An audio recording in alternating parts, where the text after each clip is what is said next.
Imagine a world where the hand of man has never left a fingerprint. A place so pure and fragile that your very presence would be considered a biological crime. This is not a description of a distant planet or a science fiction fever dream, but a small piece of land rising out of the frigid, churning waters of the North Atlantic.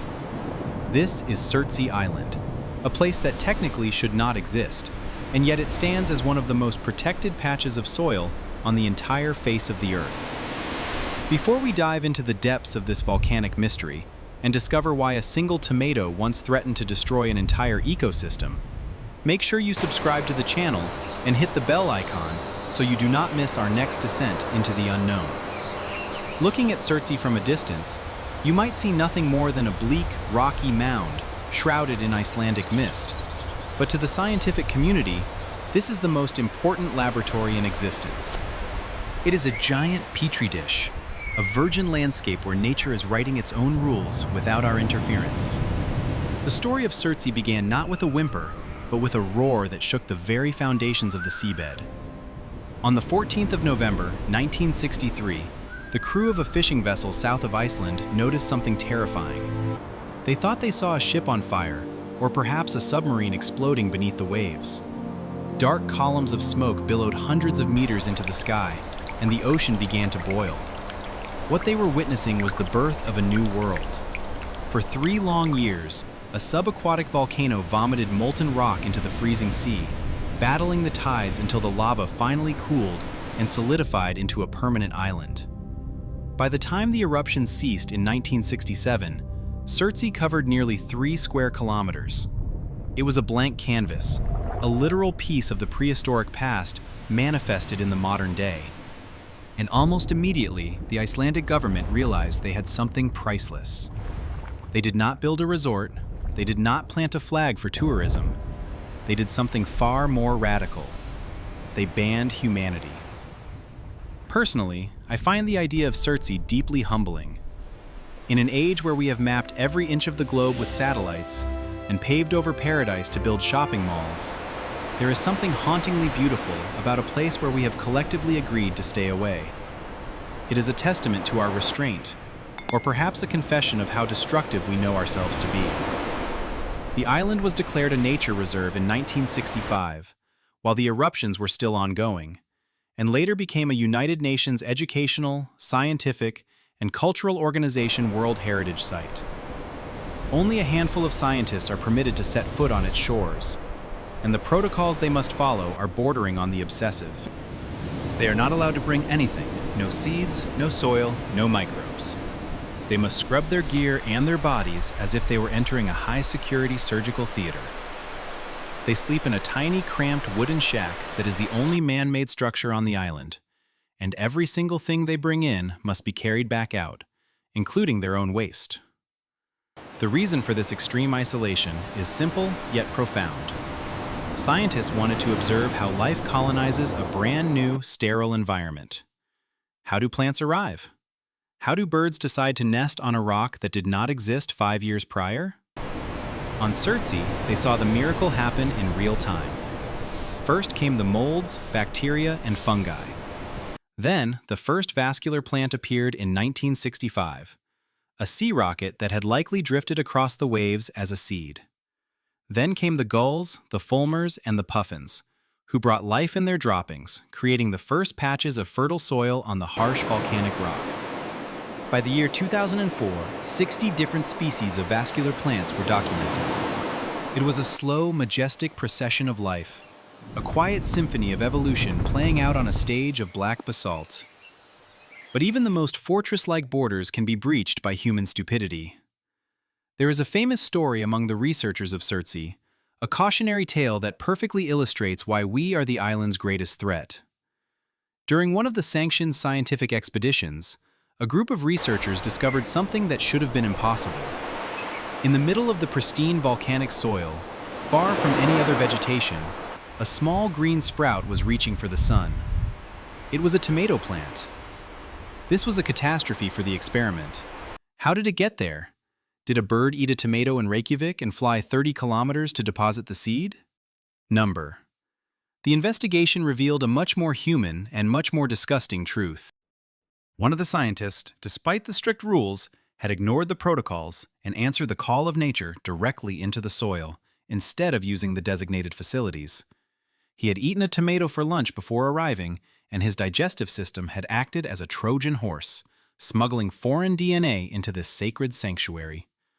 The plant was immediately uprooted and destroyed, and the area was sterilized, but the lesson was clear. Even a single moment of human carelessness can rewrite the history of an entire ecosystem. When I think about that tomato plant, I realize how fragile our concepts of untouched really are. We think we can observe nature without changing it, but our very breath carries the potential for transformation. Surtsey is a mirror reflecting our own impact on the planet. If a single seed from a scientist's lunch can compromise a protected island, imagine what we are doing to the rest of the world every single day. Today, Surtsey is shrinking. The relentless Atlantic waves are eroding its coastlines, and scientists predict that within 100 years, the island may be nothing more than a submerged reef. It is a temporary miracle, a fleeting glimpse into the dawn of time that is slowly being reclaimed by the ocean that gave birth to it.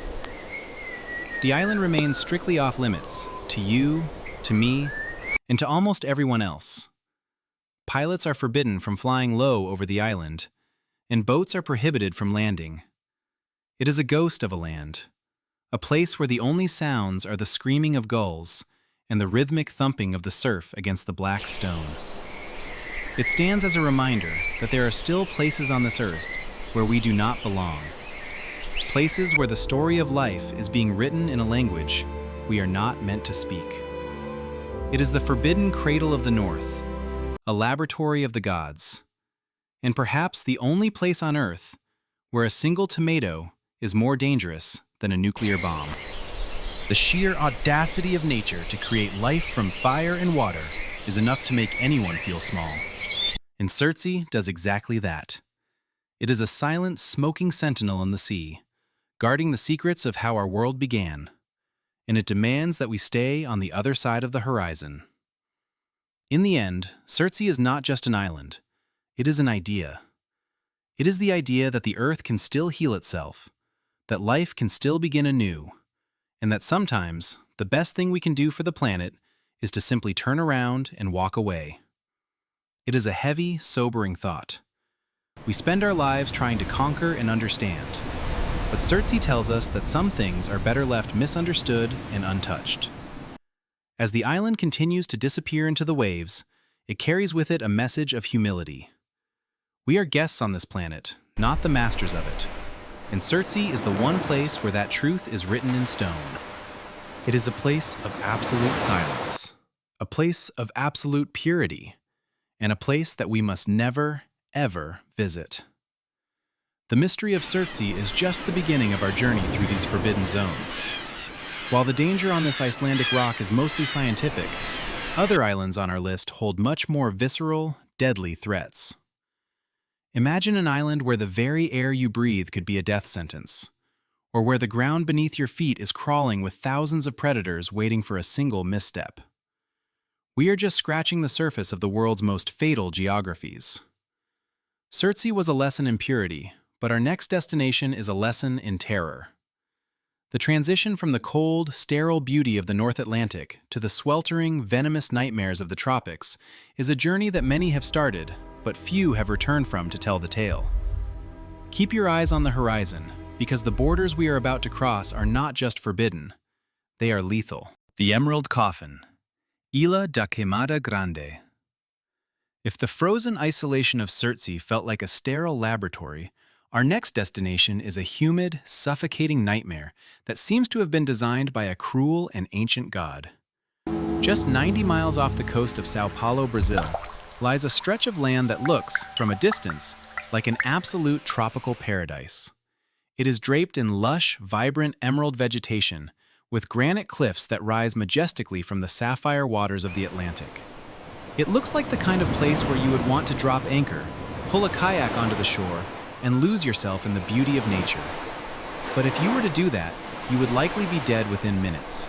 This is Ilha da Queimada Grande, better known to the world by a much more accurate and terrifying name, Snake Island. This is a place so dangerous that the Brazilian government has officially banned any civilian from setting foot on its soil.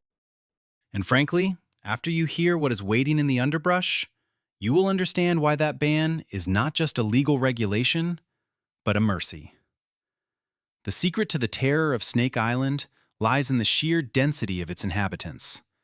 Estimates vary, but most experts agree that there are between 1 and 5 snakes for every single square meter of land. Imagine that for a moment. Every step you take, every branch you move, every rock you step over is potentially a trigger for a lethal strike. And these are not just any snakes. This island is the exclusive home of the golden lancehead, a species of pit viper that exists nowhere else on the planet. I often wonder about the strange, isolated pockets of evolution that produce such specialized killers.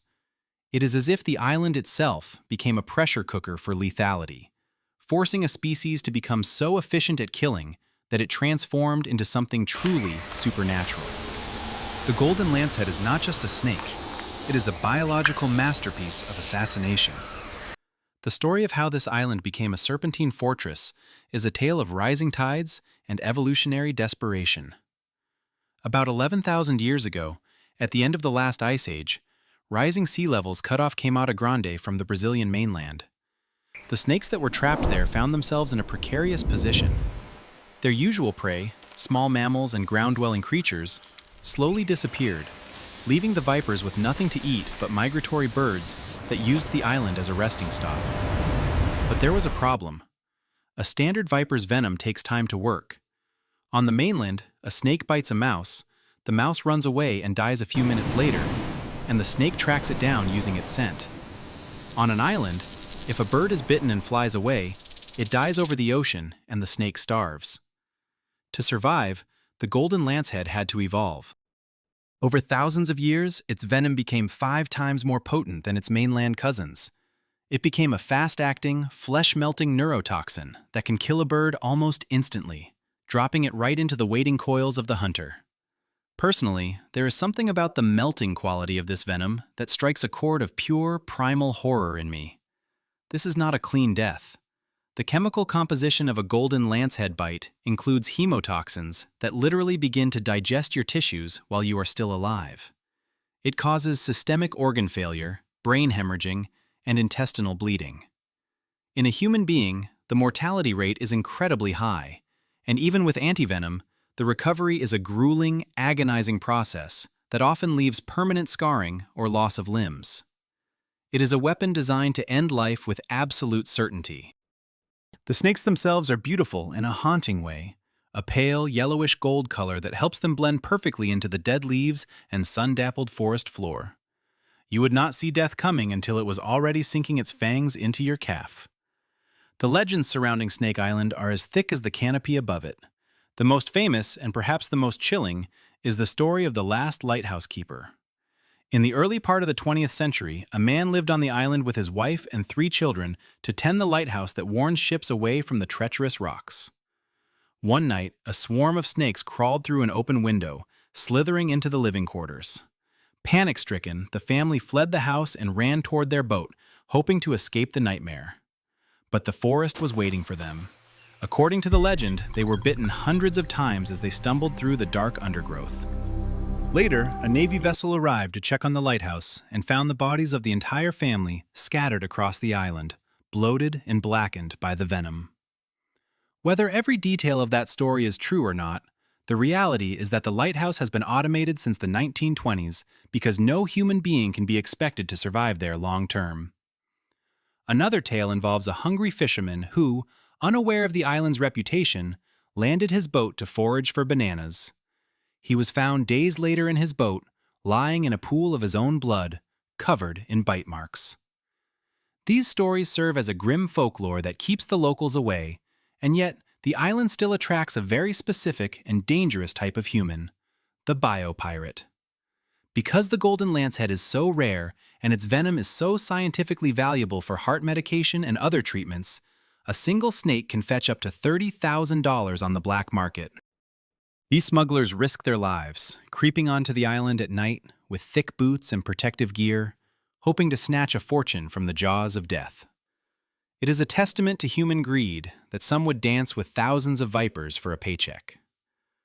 When you look at the footage of researchers who are actually allowed on the island, always accompanied by a doctor and carrying a mountain of medical supplies, you see a landscape that is constantly moving. The ground is a literal carpet of scales. The snakes hang from the trees like sinister vines, waiting for a bird to land. They have no natural predators on the island, so they have no fear. They are the undisputed kings of their small, jagged kingdom. There is a psychological weight to this place that is hard to shake. It represents the ultimate no trespassing sign from nature. We like to think we are at the top of the food chain, but on Queimada Grande, we are nothing more than a slow-moving, poorly armored meal. I find myself reflecting on the irony of Snake Island. While it is a place of absolute terror for us, it is also a place of extreme vulnerability. The golden lancehead is listed as critically endangered because its entire world is confined to this one small rock. A single wildfire or a devastating disease could wipe out the entire species in a matter of weeks. We protect the island not just to save ourselves from the snakes, but to save the snakes from us. It is a fragile, venomous bubble of life that exists on the edge of extinction. The Brazilian Navy makes regular rounds, and the penalties for landing there are severe. But the true deterrent is the island itself. It does not need walls or guards. It has thousands of golden sentinels, each one armed with a cocktail of death that has been perfected over 11 millennia. As we move away from the coast of Brazil, leaving the emerald coffin of Snake Island behind, we realize that the dangers of the world are not always as visible as a golden snake in a tree.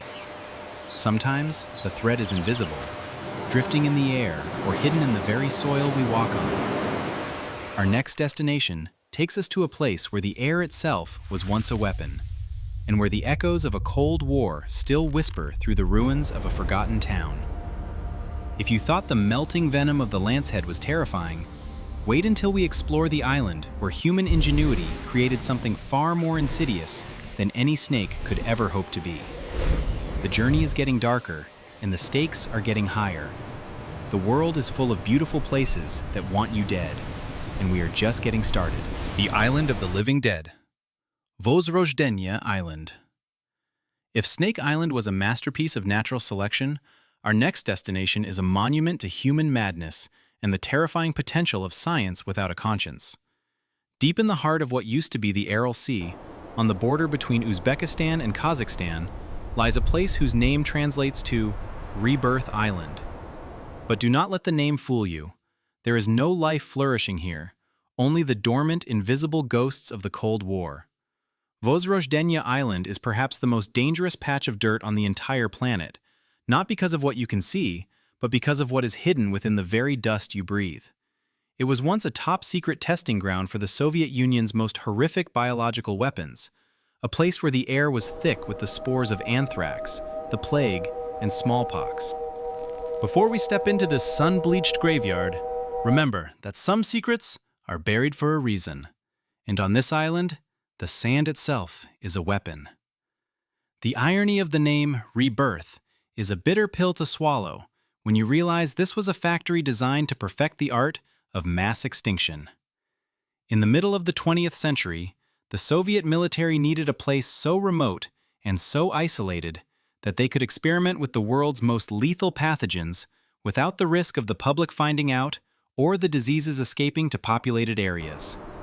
They chose Vozrozhdenia. At the time, it was a true island, surrounded by the vast turquoise waters of the Aral Sea, which acted as a natural moat. They built a town called Kantubek, which housed over 1,500 people, scientists, soldiers, and their families.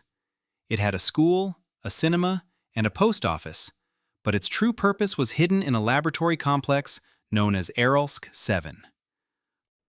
Here, scientists turned the natural world into a nightmare. They didn't just study diseases, they weaponized them. They engineered strains of anthrax that were resistant to antibiotics, and smallpox that could sweep through a city in days. They tested these horrific creations on cages of monkeys and sheep tied to stakes in the open desert, tracking how the wind carried the invisible death across the dunes. I find the psychological landscape of this island to be even more disturbing than the biological one. Imagine being a child growing up in Cantebec, playing in a playground just a few miles away from where men in hazmat suits were spraying clouds of the bubonic plague into the air. There is a profound darkness in the idea of a normal family life existing on the doorstep of the apocalypse. For decades, the island was a black hole on the map, scrubbed from official records. But the secrets began to leak out in 1971. A research vessel, the Lev Berg, drifted into a strange yellow mist that had blown off the island. Within days, a young female scientist on board fell ill with smallpox. She carried the disease back to the city of Aralsk, triggering an outbreak that infected 10 people and killed 3. The Soviet government managed to contain it with a massive, secret vaccination campaign, but the world was starting to realize that something truly ghastly was happening in the middle of the Aral Sea. The true horror of Vozrojdeniya, however, is not just what happened in the past, but what remains in the present. In 1988, as the Soviet Union began to crumble and international treaties started to close in, the military decided to get rid of their evidence. They took hundreds of tons of weaponized anthrax sludge, enough to kill the entire population of the Earth several times over, and shipped it to the island in giant stainless steel canisters. They poured the sludge into deep pits, covered it with bleach, and buried it under the sand, hoping that the chemicals in the harsh desert sun would neutralize the threat. They were wrong. Anthrax is not like a normal virus. It forms spores that are incredibly hardy. These spores can survive in a dormant state for decades, even centuries, waiting for the right conditions to wake up and begin killing again. But then, nature played a cruel trick on the world. Because of massive irrigation projects that diverted the rivers feeding the Aral Sea, the water began to disappear. What was once one of the largest lakes in the world started to shrink at an alarming rate. By the turn of the millennium, Vozrojdeniya was no longer an island. It had become a peninsula, physically connected to the mainland. The natural moat was gone. The invisible wall that kept the pathogens trapped had evaporated. Now the island is a sun-scorched wasteland where the wind kicks up toxic dust and carries it across the border. There is nothing to stop a stray animal, like a rat or a lizard, from wandering into the burial pits, picking up a dormant spore, and carrying it back to a populated village. The barrier between a forgotten secret and a global catastrophe has become nothing more than a few miles of dry, cracked mud. There is a specific story from the late 1990s that still gives me chills. A team of American and Uzbek experts arrived on the island to assess the danger. They found that the stainless steel canisters had corroded and leaked. The anthrax was still very much alive. They spent months in the blistering heat, wearing heavy protective suits, excavating and decontaminating the soil with high-strength chemicals. They managed to neutralize the largest burial sites, but the island is massive, and no one can say for certain that every pocket of death has been found. Even today, the ruins of Cantebec stand like a skeleton in the desert. The buildings are stripped of their copper and wood by looters who are either incredibly brave or incredibly desperate. These scavengers sift through the rubble, unknowingly kicking up dust that could contain the remnants of a Soviet bioweapon. Looking at the drone footage of the island today, you see a landscape of absolute desolation. It is a world of rusted laboratory equipment, shattered glass, and the haunting remains of the animal testing cages. It feels like a stage set for a post-apocalyptic movie, but the danger is terrifyingly real. My personal take on Vozrojdeniya is that it serves as a grim warning about the permanence of our mistakes. We often think that if we bury our sins deep enough, they will eventually disappear. But on this island, the sins of the past are literally rising from the grave. The Soviet scientists thought they could control these microscopic assassins, but they couldn't control the environment, and they certainly couldn't control the disappearance of an entire sea. The island is now a no man's land. While there are no official guards patrolling every inch of the perimeter, the sheer remoteness and the reputation of the place act as a more effective deterrent than any barbed wire fence. It is a place where the silence is heavy, and the air feels charged with an unseen weight. You don't see the danger, you don't hear it.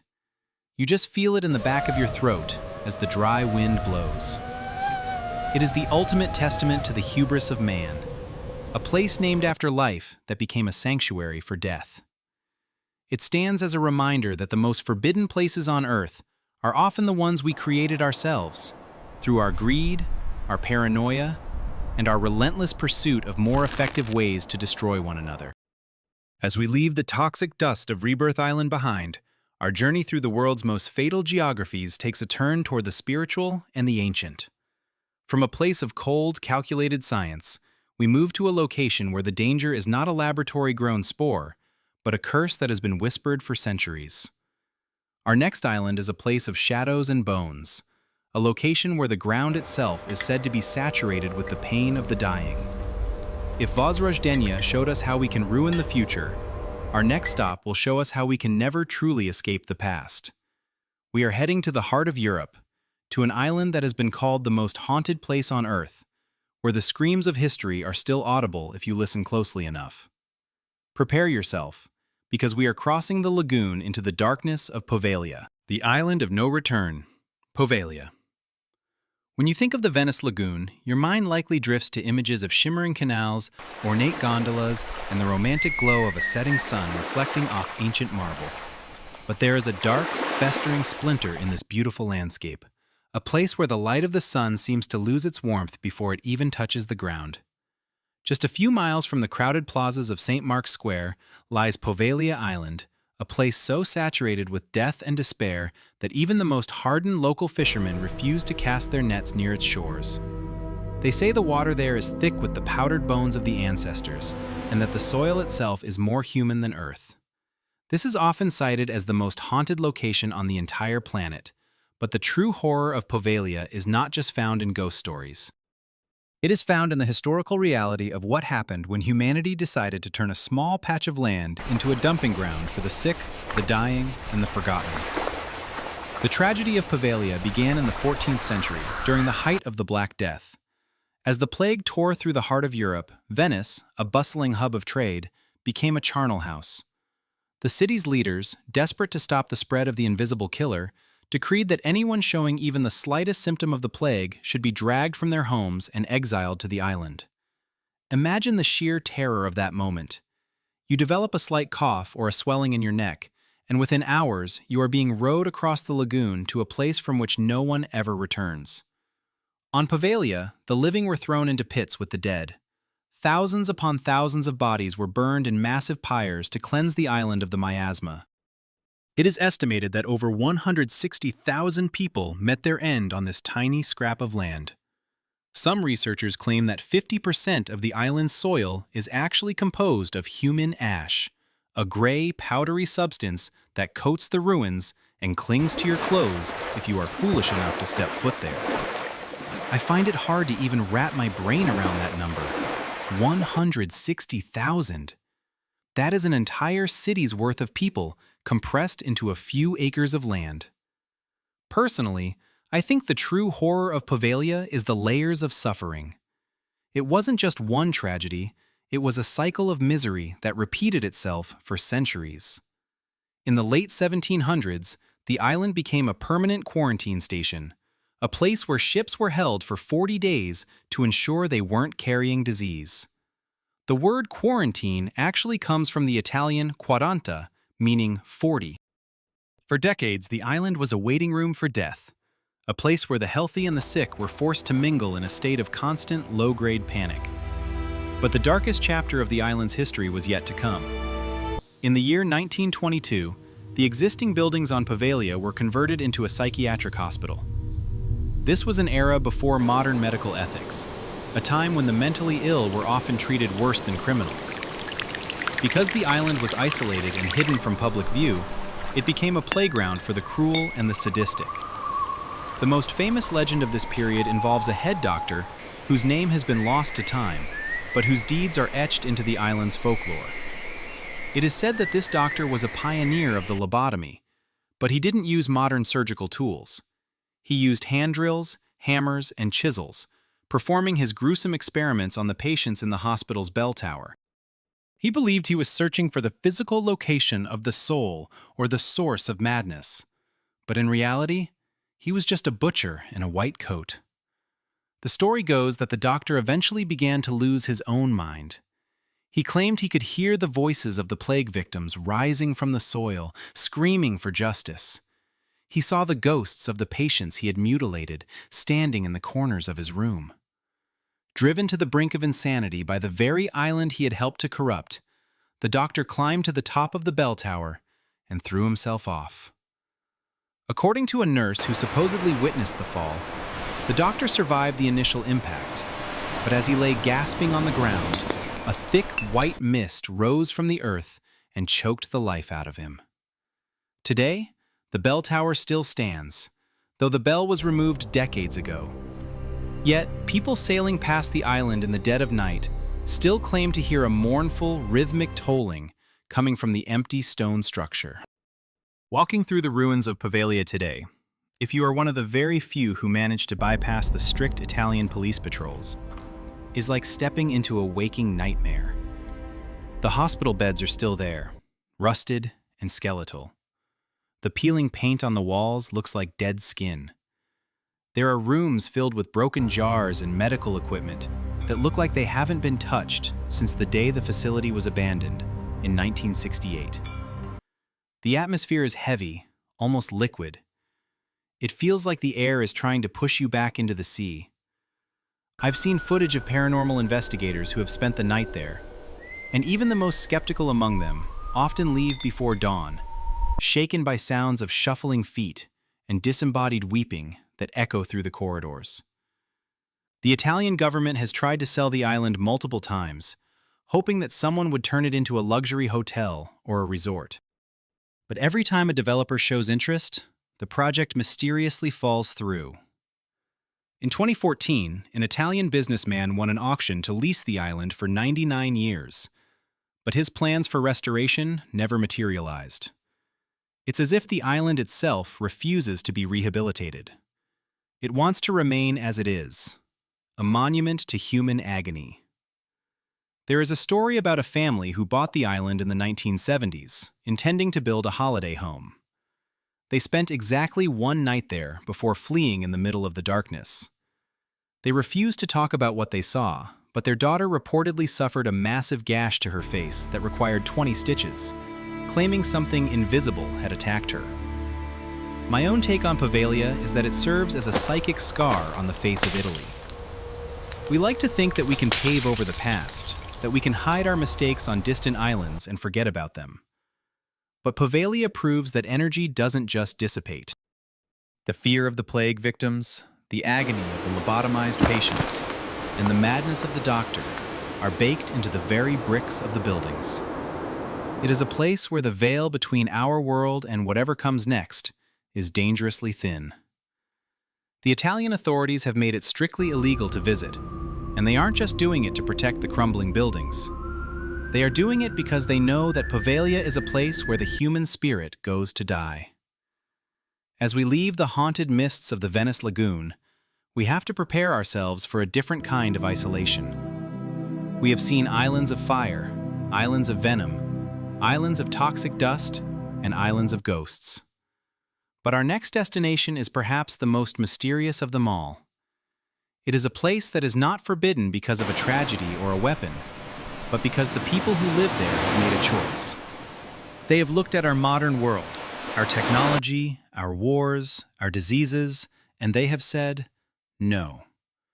It is an island where time has stood still for 30,000 years, and where any outsider who dares to land is met not with a warning, but with a shower of arrows. We are traveling to the most isolated place on Earth, where the inhabitants are the last of their kind, and where the border is defended by a primal, unyielding rage. Prepare to meet the Sentinelli of North Sentinel Island, the island of the eternal Stone Age. North Sentinel Island. Imagine an island where the calendar has been stuck on the same page for over 30,000 years. There are no roads, no electricity, no internet, and no laws that we would recognize. It is a place where the modern world, with all its satellites and nuclear weapons, simply does not exist. This is North Sentinel Island, a small, square-shaped speck of land in the Bay of Bengal, part of the Andaman and Nicobar chain. To the casual observer flying over in a plane, it looks like an idyllic paradise.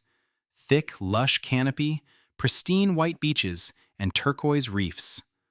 But for the people who live there, the Sentinelese, those beaches are a front line in a war that has lasted for millennia. This is the only place on Earth where a Paleolithic tribe still lives in total isolation, and they have made it very clear that they want to keep it that way. Any outsider who dares to cross the invisible line between our world and theirs is met with a hail of iron-tipped arrows and a level of hostility that is as ancient as the stars.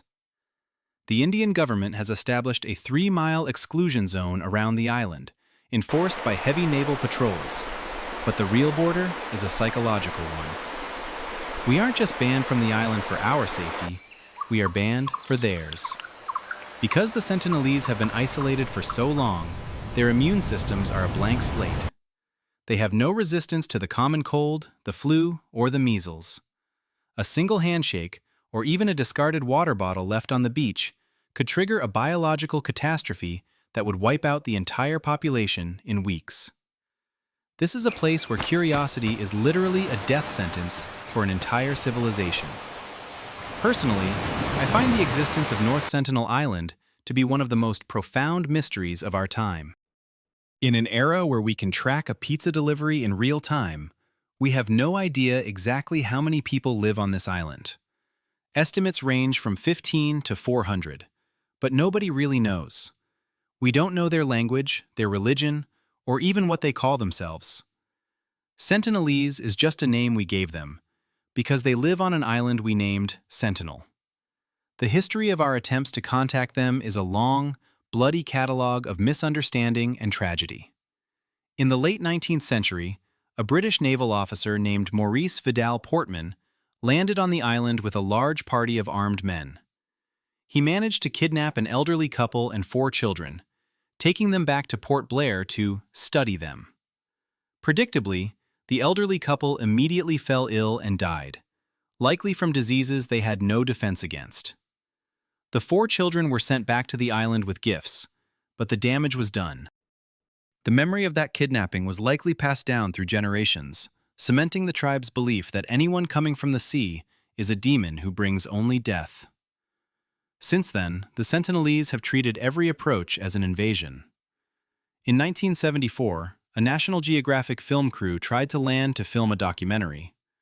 They brought gifts, a miniature car, coconuts, and a live pig. The Sentinelese responded by shooting the director in the thigh with an arrow and burying the pig and the toy car in the sand. They didn't want our technology, they wanted us gone. One of the most terrifying stories in the island's history occurred in August of 1981. A large cargo ship called the Primrose ran aground on the jagged reefs surrounding North Sentinel during a storm. The crew of 31 men thought they were safe once the weather calmed down, but then they looked toward the shore. Through their binoculars, they saw dozens of small, dark-skinned men emerging from the jungle, carrying bows and spears. The sailors watched in horror as the islanders began building wooden boats on the beach, clearly preparing to board the stranded ship. The captain of the Primrose sent a frantic radio message asking for an immediate airdrop of weapons so they could defend themselves. For nearly a week, the crew stood guard on the deck, watching the tribesmen wait for the tide to turn. Luckily, a helicopter rescue arrived before the Sentinelese could board the vessel. But the rusted wreck of the Primrose still sits on that reef today, a massive, decaying monument to the boundary between 2 worlds. But the most famous and controversial incident happened much more recently, in November of 2018. A young American missionary named John Allen Chow became obsessed with the idea of converting the Sentinelese to Christianity. He knew it was illegal to go there, and he knew the dangers, but he believed he was on a divine mission. He paid local fishermen to smuggle him to the island under the cover of darkness. He made several attempts to land, even recording in his diary that a young boy had shot an arrow into his Bible during his first approach. Instead of seeing this as a warning, he saw it as a sign to persist. On his final trip, he told the fishermen not to wait for him. The next morning, the fishermen saw the islanders dragging a body across the beach and burying it in the sand. Despite the international outcry, the Indian government made the difficult decision not to recover the body. To do so would have required a violent confrontation and would have exposed the tribe to the very diseases that would kill them. John Allen Chow remains there, buried in the sand of a world that never wanted him. There is a strange, haunting beauty in how the Sentinelese interact with the natural world. During the devastating Indian Ocean tsunami of 2004, which killed over 200,000 people across the region, many feared the tribe had been wiped out. A Coast Guard helicopter flew over the island a few days later to check for survivors. As the helicopter hovered over the beach, a lone tribesman ran out from the trees, notched an arrow, and aimed it directly at the pilot. It was a clear message. We're still here, we're fine, and we still hate you. They had sensed the change in the ocean and the vibration of the earth, retreating to the high ground long before the waves hit. They didn't need our early warning systems. They were in tune with the planet in a way we have long since forgotten. I often think about what the Sentinelese think of us. When they see a massive metal bird flying in the sky, do they think it's a god? When they see the lights of a distant ship on the horizon, do they think it's a floating island of fire? Or do they just see us as a persistent, annoying pest that keeps trying to break into their home? There is a deep philosophical lesson in their resistance. They have seen what happened to the other tribes in the Andaman Islands, the Great Andamanese, who were once thousands strong and are now nearly extinct due to disease, alcoholism, and the loss of their culture. The Sentinelese have chosen a different path. They have chosen a violent, unyielding independence. They are the last humans who are truly free from the grip of the global machine. The Indian government's current policy is eyes on, hands off. They monitor the island from a distance, ensuring that no more adventure tourists or missionaries try to land. It is a fragile peace. We live in a world where everything is for sale, where every corner of the map is being paved and monetized. Yet this one small island remains a blank spot. It is a sanctuary of the human past, a place where the air is clean and the stars are bright, and where the only law is the flight of an arrow. It is a forbidden place, not because of radiation or snakes or ghosts, but because of a choice made by a people who want to be left alone. And in a way, that makes it the most sacred place on this list. As we leave the prehistoric shores of North Sentinel behind, our journey takes us from the heat of the tropics to the chilling silence of the North Pacific. We have seen islands that represent the dawn of time, but our next destination represents the end of it. We are going to a place that was once a thriving community, a hub of industrial might that was suddenly and completely abandoned, leaving behind a concrete ghost ship in the middle of the ocean. It is a place where thousands of people lived and worked in the most crowded conditions on Earth, only for the silence to reclaim it all in a single moment. Prepare yourselves, because we are heading to the island of the battleship, the haunting ruins of Hashima. From a distance, emerging through the gray mist of the East China Sea like a jagged, iron-plated ghost, you might think you are looking at a massive Imperial Japanese Navy vessel frozen in time. Its silhouette is sharp, its concrete walls rising vertically from the waves, and its skyline bristling with the skeletal remains of high-rise buildings. But this is no ship. This is Hashima Island, better known as Gunkanjima, or Battleship Island. Located about 9 miles from the coast of Nagasaki, this 16-acre rock was once the most densely populated place on the entire planet.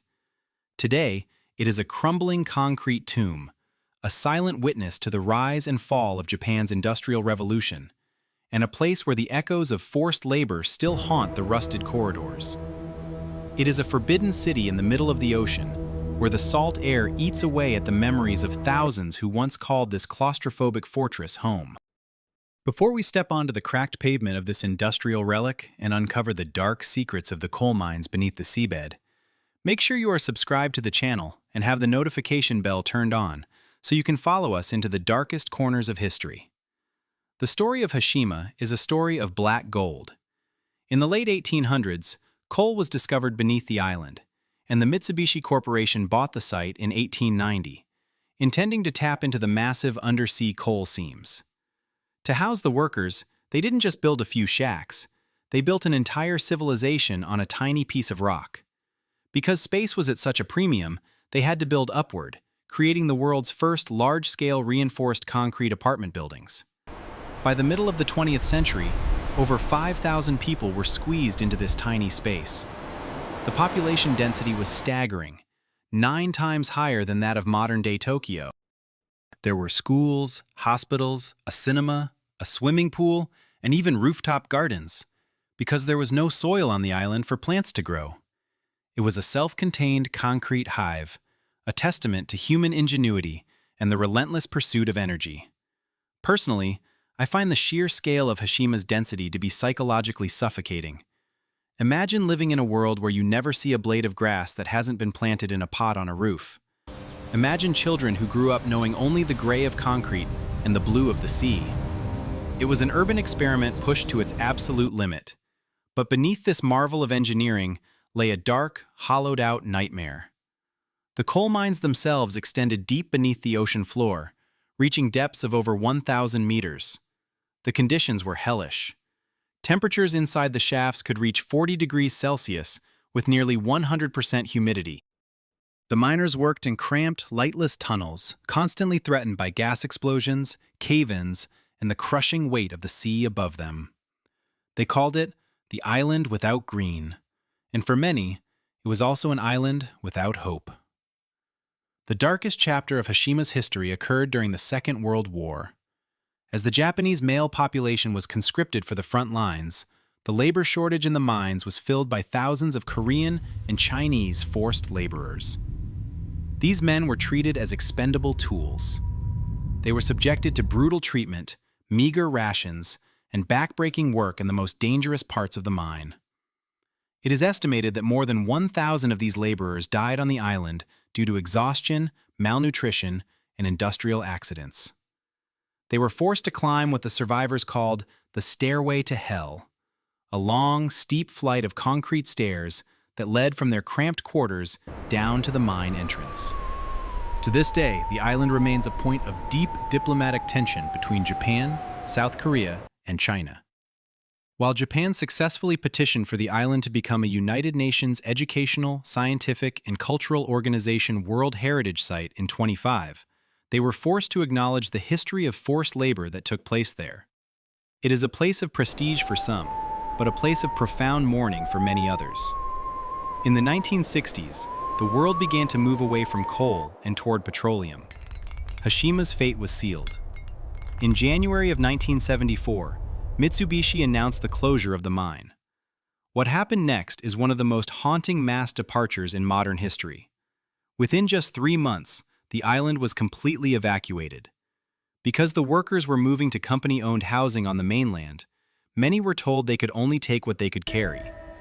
They left behind televisions, sewing machines, children's toys, and half-finished meals. They walked away from their lives and let the silence take over. For decades, the island was strictly forbidden to the public. It sat in the ocean like a time capsule, the salt spray slowly corroding the iron and the typhoons shattering the windows. Walking through Hashima today, if you are part of the very limited, highly regulated tourist paths, is like walking through a post-apocalyptic film set. In fact, the island was the inspiration for the villain's lair in the James Bond film Skyfall. But the real island is much more unsettling than anything Hollywood could create. You see the cradle of the ghost, the apartment building number 65, where a central courtyard is surrounded by crumbling balconies that once held the laundry of hundreds of families. You see the remains of the primary school, where chalkboards still bear the ghostly outlines of lessons from 1974. There is a sense of mono no aware, a Japanese term for the pathos of things, a bittersweet realization that everything, no matter how massive or industrial, is destined to decay. I find myself drawn to the small details of Hashima. There is a story of a barber who worked on the island for decades. When he left, he simply set his scissors down on the counter and walked out. Years later, urban explorers found those scissors, rusted shut and fused to the marble top by decades of salt and moisture. It's these tiny human moments that make the island so terrifying. It's not just a collection of buildings, it's a collection of discarded lives. The island is literally falling apart. The concrete, which was once the symbol of modern progress, is being reclaimed by the ocean. Huge sections of the seawall have collapsed, and several of the apartment blocks are on the verge of total structural failure. It is a race against time for historians to document the island before it eventually crumbles into the sea. The Japanese government keeps the majority of the island strictly off limits to visitors. The structures are too unstable, the roofs are ready to cave in, and the risk of injury is too high. But the forbidden nature of the island only adds to its mystique. It is a monument to a specific moment in time when we thought we could conquer any environment through sheer force of will. Hashima stands as a warning that our industrial triumphs are often built on the suffering of others, and that nature always has the final word. It is the battleship that can never sink, but is slowly, inevitably, dissolving into the gray mist of history. As we leave the crumbling concrete of Hashima and the echoes of the stairway to hell behind, we are heading toward a place where the danger is not found in the weight of history, but in the very atoms of the earth. We are traveling to the North Pacific, to a place that was once a paradise, but was transformed into a radioactive scar on the face of the planet by the cold logic of nuclear testing. If Hashima showed us the cost of coal, our next stop will show us the terrifying price of the atomic age. We are going to an island where the palm trees hide a secret that will last for 24,000 years, and where the most beautiful lagoons in the world are also the most deadly. Prepare yourself for the haunting silence of Bikini Atoll, the ghost of the atomic sun, Bikini Atoll. Imagine a sun that rises twice in the same morning. The first sunrise is the one we all know, a gentle gold bleeding across the horizon of the Pacific Ocean. But the second sunrise is different.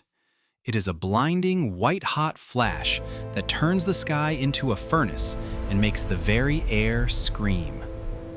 This was the reality for the Marshall Islands on the morning of March 1st, 1954. We often hear the word bikini and think of sun-drenched beaches, summer vacations, and high-fashion swimsuits. But the true history of this name is written in radiation and betrayal.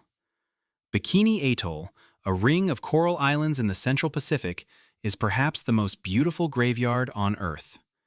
It is a place where the water is a crystal-clear turquoise and the palm trees sway in the breeze.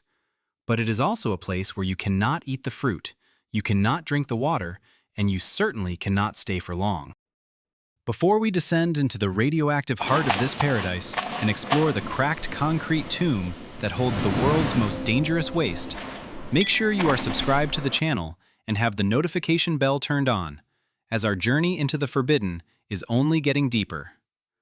The tragedy of Bikini Atoll began in 1946, shortly after the end of the Second World War. The United States military, looking for a remote location to test their new and terrifying nuclear arsenal, turned their eyes toward the Marshall Islands. They chose Bikini because of its isolation and its massive lagoon, which could serve as a natural laboratory for observing how naval ships would survive an atomic blast. The military commander, Commodore Ben Wyatt, went to the local people, the Bikinians, and asked them to leave their ancestral home. He didn't tell them their island would be poisoned for generations. Instead, he told them it was for the good of mankind and to end all world wars. King Judah, the leader of the islanders, stood on the white sands and, with a heavy heart, agreed to relocate his people, believing they would return in a few months.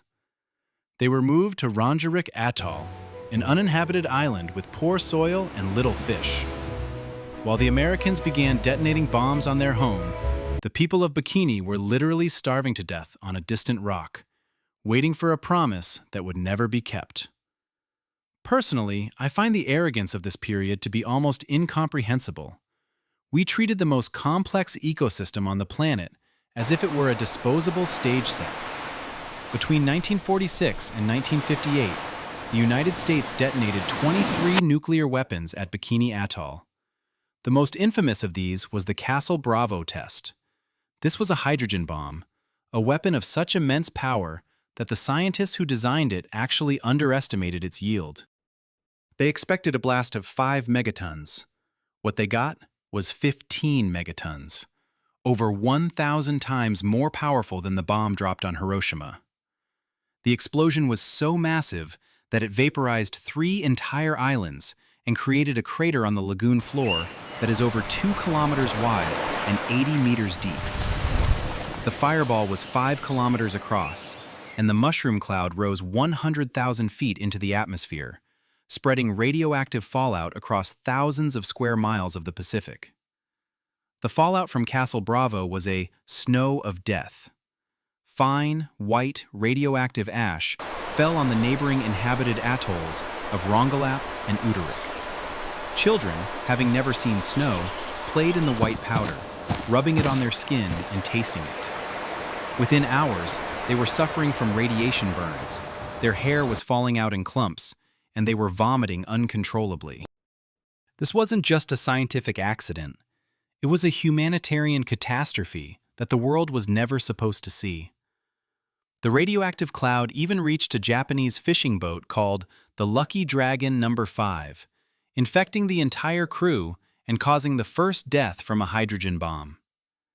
I often think about the psychological weight of being a fisherman in the middle of the ocean, seeing a second sun rise, and then watching your skin turn black from an invisible fire that you cannot smell or feel. Today, Bikini Atoll is a haunted museum of the Cold War. If you go beneath the surface of the lagoon, you will find one of the most incredible shipwrecks in the world. Resting on the sandy floor is a literal ghost fleet. There is the USS Saratoga, a massive aircraft carrier, the Nagato, the Japanese battleship from which the attack on Pearl Harbor was commanded, and dozens of other cruisers and destroyers. They sit in the silent blue depths, covered in coral and teeming with sharks. Because humans have been banned from the atoll for so long, the marine life has actually flourished in a strange radioactive paradox. The sharks here are aggressive and numerous, and the coral grows in massive, vibrant structures. But this is a forbidden Eden. The fish are contaminated with cesium-137. If you were to eat the local seafood or the coconuts that grow on the shore, the isotopes would settle in your bones and your muscles, slowly poisoning you from the inside out. The most terrifying part of this entire region, however, is not the sunken ships, but a structure on the nearby Eniwetok Atoll, known as the Runit Dome, or the Tomb. During the late 1970s, the United States government attempted a partial cleanup of the islands. They scraped the top layer of radioactive soil and debris from the testing sites and dumped it into a massive crater created by a previous nuclear blast. They then covered this pile of radioactive sludge with an enormous concrete cap, 18 inches thick. This dome contains over 70,000 cubic meters of radioactive waste, including plutonium-239, which has a half-life of 24,000 years. The dome was only ever meant to be a temporary solution, and today it is failing. The concrete is cracking under the intense tropical sun, and because the bottom of the crater was never lined, the rising sea levels are pushing salt water into the base of the tomb, leaching plutonium into the ocean. It is a ticking biological time bomb, a concrete scar that reminds us that we have created a monster we can no longer control. I find it deeply disturbing that the name Bikini was chosen for a swimsuit because its creator hoped the design would cause an explosive reaction, similar to the nuclear tests. It is a grotesque trivialization of a tragedy that is still very much alive for the Marshallese people. They are still living in exile, still suffering from high rates of cancer and birth defects, and their land is still off limits. They were told their sacrifice was for the good of mankind, but all they received in return was the loss of their culture and the poisoning of their history. The atoll stands as a testament to the fact that we can destroy a world in a matter of seconds, but it takes tens of thousands of years for the Earth to forgive us. Walking on the beaches of Bikini Atoll today would be a surreal experience. The silence is absolute. There are no sounds of human life, only the crashing of the waves and the wind in the palm trees. You could sit on the sand and look at the most beautiful sunset in the world, unaware that the very ground beneath you is emitting a silent, invisible energy that wants to pull your cells apart. It is the ultimate forbidden paradise, a place that looks like heaven but feels like the aftermath of hell.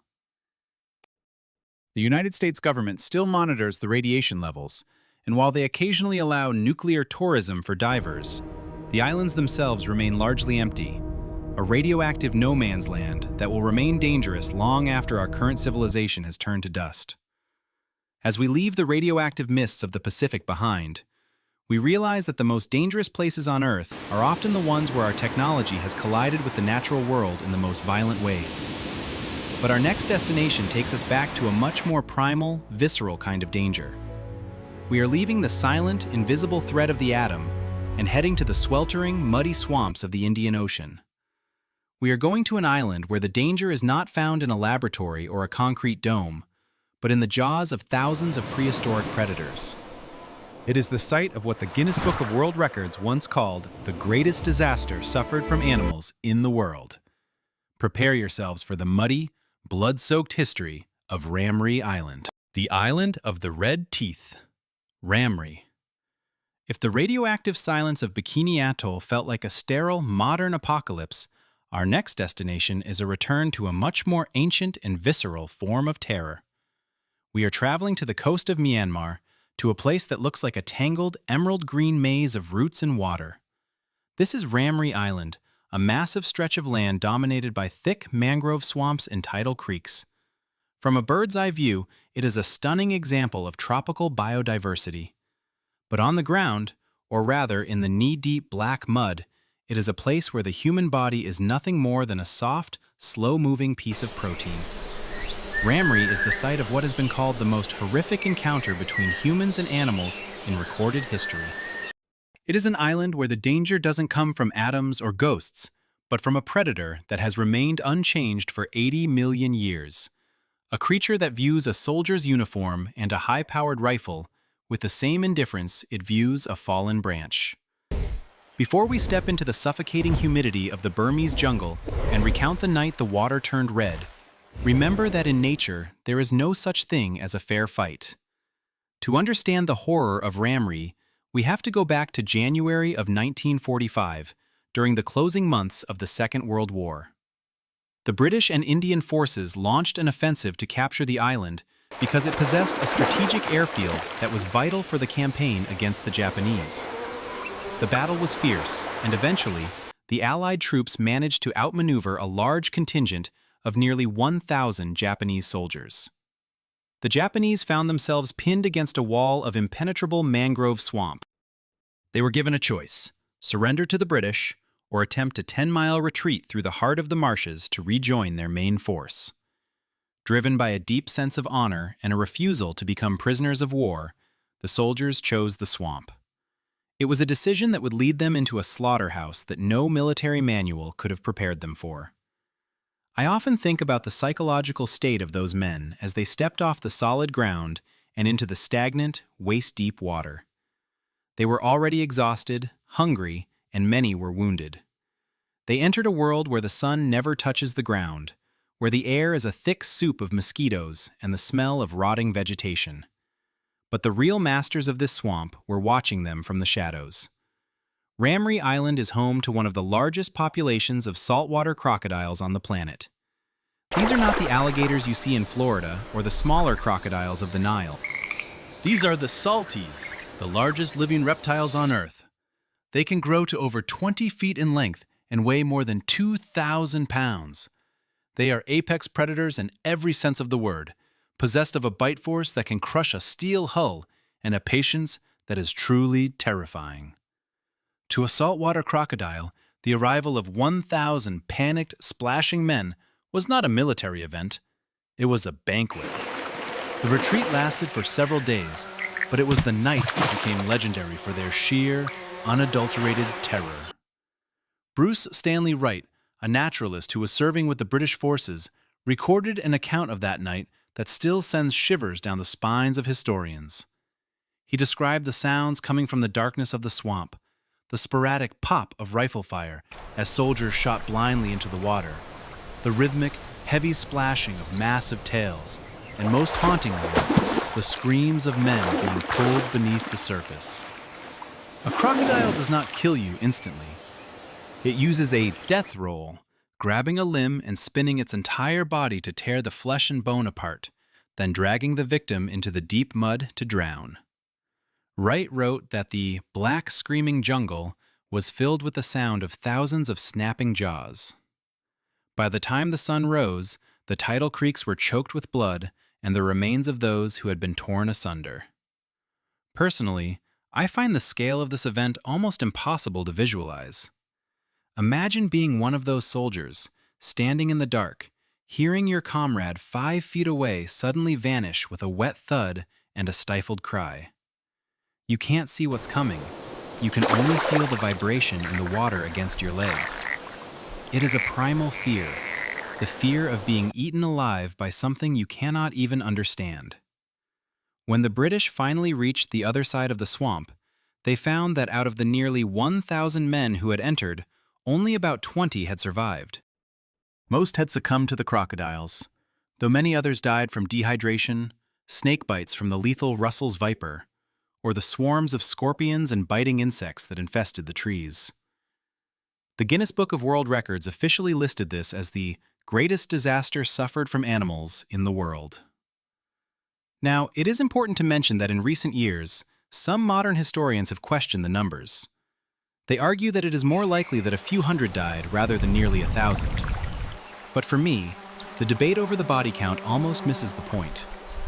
Whether it was 900 men or 200, the reality of being hunted through a dark swamp by prehistoric monsters is a horror that transcends statistics. It represents the moment where human conflict, with all its ideology and technology, is completely erased by the raw, pitiless laws of the natural world. The crocodiles didn't care about the Great East Asia Co-Prosperity Sphere or the British Empire. They only cared about the movement in the water. Today, Ramree Island is still a place of extreme danger. While it is not forbidden by a government in the same way as North Sentinel or Poveglia, it is effectively off-limits to anyone who values their life. The saltwater crocodiles are still there, protected by the very environment that makes the island so hostile to humans. The mangrove forests have reclaimed the rusted helmets and the rotted boots of the fallen. It is a place of heavy, wet silence, where the only movement is the slow ripple of a dark shape beneath the surface of a tidal creek. It serves as a grim reminder that there are still places on this earth where we are not the masters, where our weapons are useless, and where we are nothing more than part of a very old and very violent food chain. The legacy of Ramree is one of visceral, physical dread. It is an island that swallowed an army and left almost nothing behind. It stands as a warning to anyone who thinks they can conquer the wild through sheer force of will. Sometimes, the land itself is the enemy. And sometimes, the monsters under the bed are very real, very large, and very hungry. The island remains a dark spot on the map of the Indian Ocean, a place where the mud is thick with history and the water is a mirror for our most ancient fears. As we move away from the blood-stained swamps of Ramree, our journey through the world's most fatal geographies takes us to a place that is forbidden for a very different reason. We are leaving the teeth and claws of the jungle and heading toward the cold, windswept North Atlantic once again. We are going to a place that was once a hub of the most dangerous industry in the world, an island where the very air was once thick with a different kind of death. It is a place where the human cost of progress was written in the lungs of the workers, and where a tiny, fibrous mineral turned a thriving community into a toxic ghost town. Prepare yourself for the gray, suffocating silence of Wittenoom's coastal counterpart as we explore the island that was sacrificed to the god of asbestos. We are heading to the haunting remains of Caswell's Island and the deadly legacy of the blue dust. The island of the ghost masks, Miyake-jima. If the mud of Ramree Island was stained with the blood of an army, our next destination is a place where the very breath of life has been replaced by a slow, creeping poison. We are returning to the volcanic frontiers of Japan, to a small, circular island in the Izu archipelago called Miyake-jima. From the air, it looks like a lush green jewel set in the dark blue of the Pacific. But as you get closer, you begin to notice something unsettling. The trees on the slopes of the central mountain are not green. They are skeletal, white, and dead. And then you see the people. If you were to walk down the streets of the main village during a high alert period, you would see a sight that belongs in a post-apocalyptic graphic novel. Men, women, and children, all carrying gas masks around their necks, ready to pull them over their faces at a moment's notice. This is a place where the Earth itself is constantly trying to exhale a lethal dose of sulfur dioxide, turning the air into a chemical weapon. It is an island where survival is not a right, but a daily negotiation with a restless volcano. The source of the terror on Miyake-jima is Mount Oyama. Unlike many volcanoes that erupt and then fall silent for centuries, Oyama is a persistent, grumbling giant. Its most recent period of violent activity began in the year 2000. It wasn't just a single explosion. It was a series of massive eruptions that forced the entire population of nearly 4,000 people to evacuate the island. For 5 long years, Miyake-jima was a true ghost town. The houses were left open, the cars sat rusting in the driveways, and the sulfurous clouds settled over the valleys like a toxic shroud. When the residents were finally allowed to return in 2005, they came back to a world that had been fundamentally altered. The government didn't say the danger was over. They simply said the people could live there as long as they were prepared to breathe through a filter. Personally, I find the psychological resilience of the people on Miyake-jima to be nothing short of staggering. Imagine waking up every morning and checking a digital sensor on your wall to see if the air outside is safe. Imagine a world where the sound of a siren doesn't mean a fire or an ambulance, but a command to stop breathing the natural atmosphere. There are sensors scattered all across the island that monitor the levels of sulfur dioxide. If the concentration rises above a certain threshold, the sirens scream, and everyone, from the shopkeeper to the schoolchild, must don their mask. It is a life of constant, low-grade anxiety, a reminder that we are guests on a planet that doesn't always want us here. The sulfur dioxide is a nasty, invisible enemy. It smells like burnt matches and feels like a hot needle in the back of your throat. In high concentrations, it causes fluid to build up in the lungs, leading to a slow and agonizing suffocation. The island's history is a cycle of destruction and rebirth. Every 20 years or so, Mount Oyama reminds the inhabitants who the real owner of the land is. In 1940, an eruption killed 11 people. In 1962 and 1983, massive lava flows swallowed entire villages, burying homes under meters of black, jagged rock. But the sulfur is the most insidious threat. It doesn't just destroy buildings, it destroys the environment. The gas reacts with the moisture in the air to create acid rain, which has stripped the once thick forests of their leaves and turned the mountain into a graveyard of bleached wood. Walking through these ghost forests is a haunting experience. The silence is unnatural, and the air has a metallic, bitter tang that lingers on your tongue even through a mask. There's a story that often circulates about the gas mask wedding of Miyake-jima. For years, photos have floated around the internet showing a bride and groom, along with their entire wedding party and the priest, all wearing heavy, black, industrial gas masks during the ceremony. While some claim these photos are staged for tourists or part of a cult ritual, the reality is much more pragmatic. In the years following the return of the residents, the gas levels were so unpredictable that many public events required masks as a safety precaution. It has become a symbol of the island's identity, a community that refuses to be driven away by the elements, choosing instead to adapt to a nightmare. It's a testament to the human connection to home. Even when home is trying to kill you, it is still home. Despite the danger, or perhaps because of it, Miyake-jima has become a destination for a very specific type of traveler. People come from all over the world to see the post-apocalyptic island. They hike the hardened lava flows that look like frozen waves of black ink.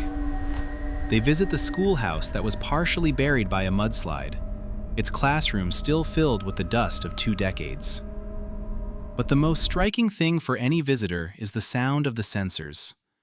They are everywhere, on utility poles, in public squares, near the harbor. They emit a constant low-frequency hum, a digital heartbeat that keeps pace with the volcano. When the hum changes to a sharp staccato beep, the atmosphere in the village shifts instantly. Conversations stop. People reach for their bags. The masks go on. It is a choreographed dance with death that everyone knows by heart. My own take on Miyake-jima is that it represents the ultimate toxic relationship between man and nature. The islanders stay because the volcanic soil is incredibly fertile for the few crops that can survive the acid rain, and because the surrounding waters are teeming with fish. They stay for the beauty of the rugged coastline and the deep cultural ties to the land. But the price they pay is a constant awareness of their own mortality. They are living in a yellow zone, a place that is perpetually on the brink of becoming uninhabitable. It makes you wonder what the threshold for livable really is. For the people of Miyake-jima, a gas mask is just as essential as a pair of shoes. The island remains a restricted area in many parts. You cannot hike to the summit of Mount Oyama. The gas concentrations there are high enough to kill a human in seconds. Large sections of the island are designated as permanent no-go zones, where the vegetation has completely vanished and the ground is covered in a yellow, sulfurous crust. It is a landscape that looks more like the surface of Venus than the Earth. It serves as a stark reminder that our planet is a living, breathing, and sometimes coughing entity. Miyake-jima is the throat of the volcano, and we are the tiny microbes trying to survive in its breath. As we move away from the sulfurous clouds of Japan, our journey through the world's most fatal geographies takes us to a place that is forbidden for a reason that is far more calculated and cold. We are leaving the natural toxins of the Earth and heading toward the dark legacy of the British military. We are going to a small, uninhabited island off the coast of Scotland, a place that looks like a peaceful, grassy meadow in the sea.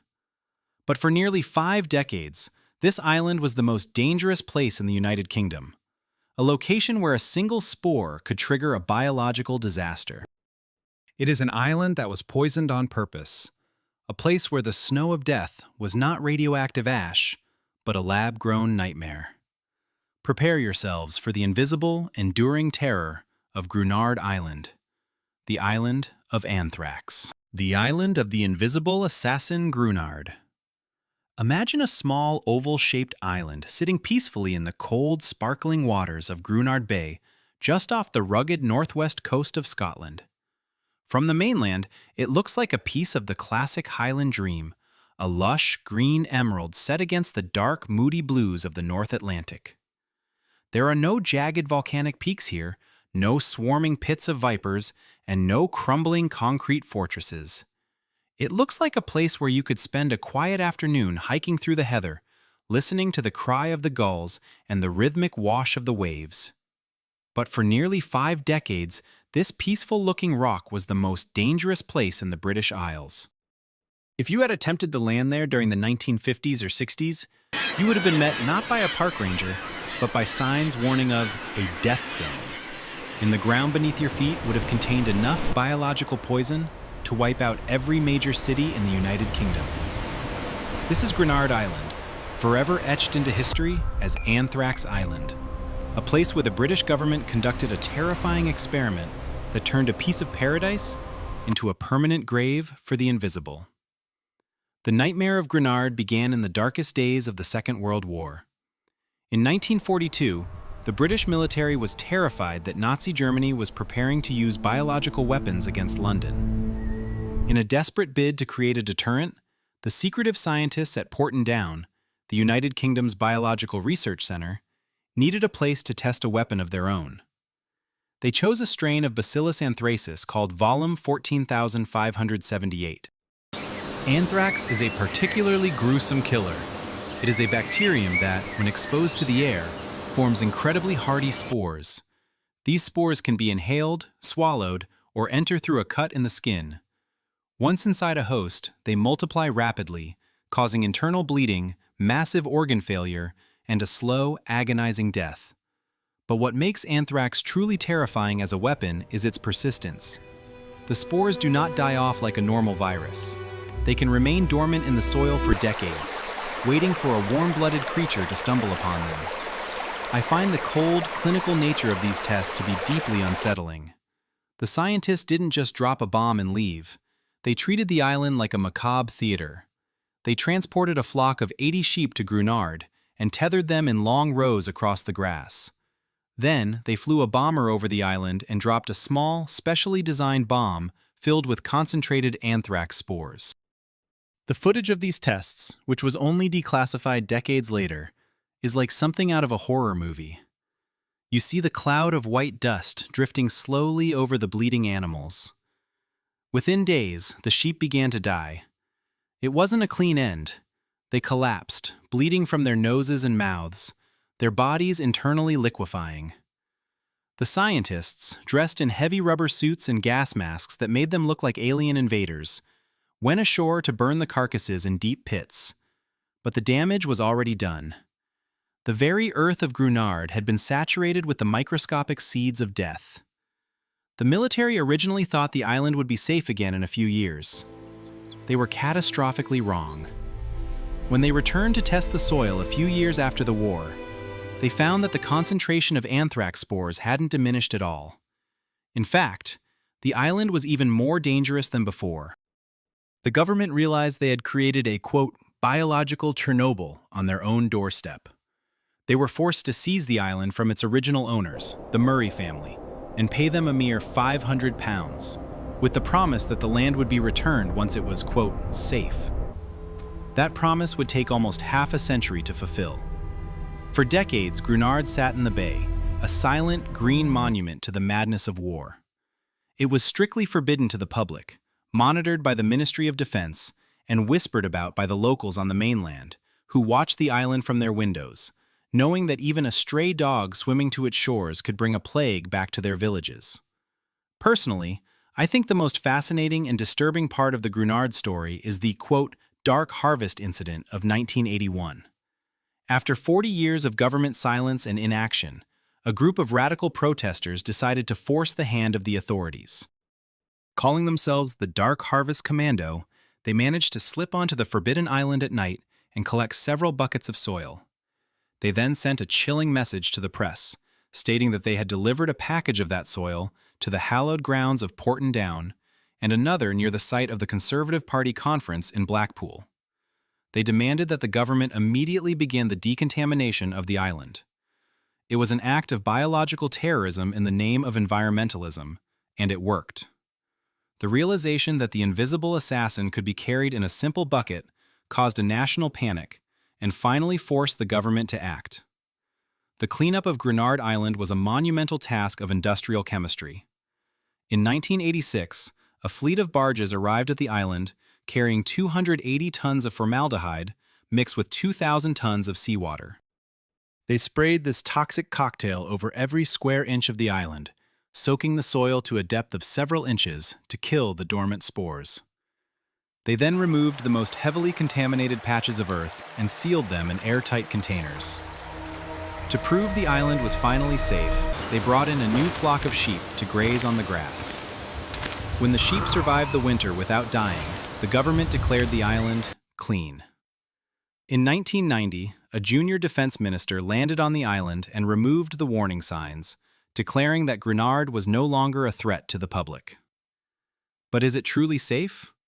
This is where my own skepticism kicks in. We are talking about one of the most resilient organisms on the face of the earth. Anthrax spores have been known to survive in the permafrost for thousands of years. While the formaldehyde treatment was extensive, the island is full of deep crevices, peat bogs, and hidden burrows where the chemical might not have reached. There is a lingering fear among many microbiologists that deep in the Scottish soil, a few stray spores of volume 14,578 are still waiting. The island was sold back to the heirs of the original owners for the same £500 they were paid in 1947, But to this day, no one has built a house there. No one spends the night. It remains a place used only for occasional sheep grazing, a beautiful, empty landscape that carries a heavy, invisible shadow. Walking on Grunard today, if you could convince a local fisherman to take you there, would feel like walking through a graveyard, where the graves are hidden beneath the grass. It is a place that reminds us that human curiosity and the hunger for better weapons can leave scars that take lifetimes to heal. We can decontaminate the soil, and we can tear down the warning signs, but we can never truly erase the history of what we did there. Grunard is a reminder that the most forbidden places are not always guarded by walls and soldiers. Sometimes, they are guarded by something so small that you could fit 1,000,000 of them on the head of a pin. It is the island of the invisible, a quiet patch of green that will always be remembered for the cloud of white dust that once turned it into a laboratory of the end times. As we leave the haunted, windswept shores of Scotland behind, we are moving from the laboratory of man back to the laboratory of nature. We have seen what happens when we weaponize the microscopic world, but our next destination will show us a place where nature has created its own version of a forbidden fortress. We are traveling to the middle of the Indian Ocean, to an island that is not only remote and dangerous, but is also a biological mystery that defies explanation. It is a place that was once a sanctuary for one of the most famous creatures to ever go extinct, and where today, the very landscape seems to be designed to keep humans at bay. Prepare yourselves for the jagged, razor-sharp cliffs and the ancient secrets of the Island of the Dead Sun. We are heading to the mysterious and impenetrable world of North Brother Island, the Island of the Damned, North Brother Island. Imagine for a moment that you are standing in the very heart of the most famous city on the planet. You can see the towering glass spires of Manhattan, you can hear the distant rhythmic hum of millions of cars, and you can see the flashing lights of the world's most powerful economy. And yet, right there, in the middle of the East River, sitting like a jagged, rotting tooth in the mouth of New York City, is a place where time did not just stop, it died. This is North Brother Island, a 20-acre scrap of land that is arguably the most forbidden place in America.